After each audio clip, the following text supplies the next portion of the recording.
स्तोत इखवे नमः बाहुभ्यामुतते नमः जाते रुद्र शिवा तनूरघोरा पापकाशिनीतया नस्तन्वा सन्तमया गिरिसन्ताभिचाकसी जामि कुङ्गिरिसन्तहस्ते विवर्खस्तवे शिवाङ्गिरितरताङ्कुरुमा हिगुंसी।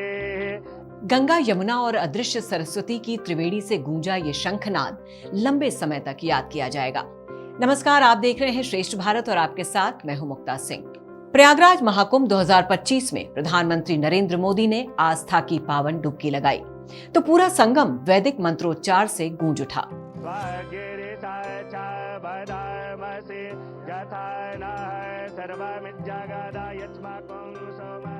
प्रधानमंत्री मोदी ने बुधवार सुबह संगम में स्नान किया तो इस दौरान वो भगवा कपड़े पहने हुए दिखाई दिए। इसके अलावा गले में नीला गमछा भी था। प्रधानमंत्री ने सनातन की उस पावन धारा के सतत प्रवाह में आस्था की डुबकी लगाई, जिसके लिए पूरे देश ही नहीं पूरी दुनिया से सनातन में आस्था रखने वाले श्रद्धालु खींचे चले आ रहे हैं। प्रधानमंत्री मोदी संगम में डुबकी लगाने पहुंचे तो गले में रुद्राक्ष की माला पहने हुए थे। डुबकी लगाने के बाद उन्होंने सूर्य भगवान को अर्घ्य भी दिया। इस दौरान वो मंत्रोच्चार करते हुए भी दिखाई दिए। संगम में डुबकी लगाने के बाद प्रधानमंत्री ने विधिवत मां गंगा, सूर्यदेव और तमाम देवी देवताओं की पूजा की। रुद्राक्ष की माला से जाप करते हुए प्रधानमंत्री मोदी की तस्वीरें देखते ही बन रही थी। संगम में स्नान के दौरान प्रधानमंत्री मोदी लगातार ध्यान करते रहे। आंखें बंद कर उन्होंने रुद्राक्ष की माला से जाप किया तो उसके बाद संगम में ही ध्यान भी किया। महाकुंभ में स्नान के बाद पीएम मोदी ने गंगा मैया की पूजा की। उन्होंने गंगा मैया को वस्त्र, दूध और पुष्प अर्पित किए। इस दौरान उन्होंने काले रंग का स्वेटर पहना हुआ था और एक अलग तरह की टोपी लगाई हुई थी। उस समय सीएम योगी भी उनके साथ खड़े हुए दिखाई दिए। प्रधानमंत्री मोदी के हर कार्य को लेकर उनकी चर्चा होती है। दिल्ली में वोटिंग के दौरान उनकी महाकुंभ यात्रा भी चर्चा का विषय हो सकती है। पीएम मोदी के कपड़े हर बार चर्चा में रहते हैं। इस बार संगम में स्नान करते हुए पीएम मोदी ने ट्रैक सूट पहना हुआ था।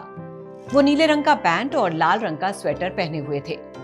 हालांकि गंगा पूजा के दौरान उन्होंने काले रंग का स्वेटर और खास तरह की टोपी पहनी थी। प्रधानमंत्री मोदी का मां गंगा और सनातन से लगाव जग जाहिर है। 2014 में पहली बार वाराणसी से सांसद चुने जाने के वक्त उन्होंने स्वयं कहा था, मां गंगा ने मुझे बुलाया है। प्रधानमंत्री आलोचनाओं की परवाह किए बगैर अपने काम में जुटे रहते हैं। मौनी अमावस्या पर हुई भगदड़ के बाद उनका महाकुंभ स्नान का कार्यक्रम रद्द होने की अटकलें चल रही थीं, लेकिन प्रधानमंत्री ने इन सभी अटकलों को खारिज करते हुए त्रिवेणी में पावन स्नान किया।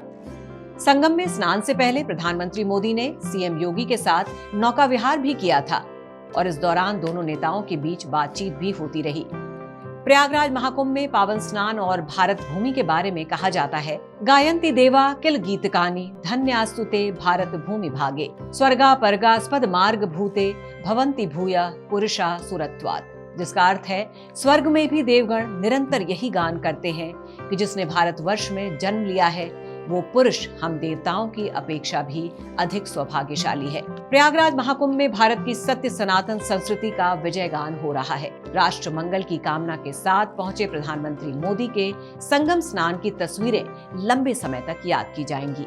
प्रधानमंत्री नरेंद्र मोदी 2019 के प्रयागराज कुंभ में भी पहुंचे थे और उन्होंने स्वच्छता कार्य में लगे श्रमिकों का सम्मान किया था। प्रधानमंत्री के संगम स्नान से प्रयागराज महाकुंभ 2025 का सामाजिक समरसता का संदेश और मजबूत हो गया है। हम आपको लगातार महाकुंभ और प्रधानमंत्री के कार्यक्रम से जुड़ी खबरें दिखाते रहेंगे। फिलहाल दीजिए इजाजत, नमस्कार। श्रेष्ठ भारत पर खबरों से जुड़े रहने के लिए चैनल को सब्सक्राइब और लाइक करें, बेल आइकन दबाएं और देखते रहें श्रेष्ठ भारत।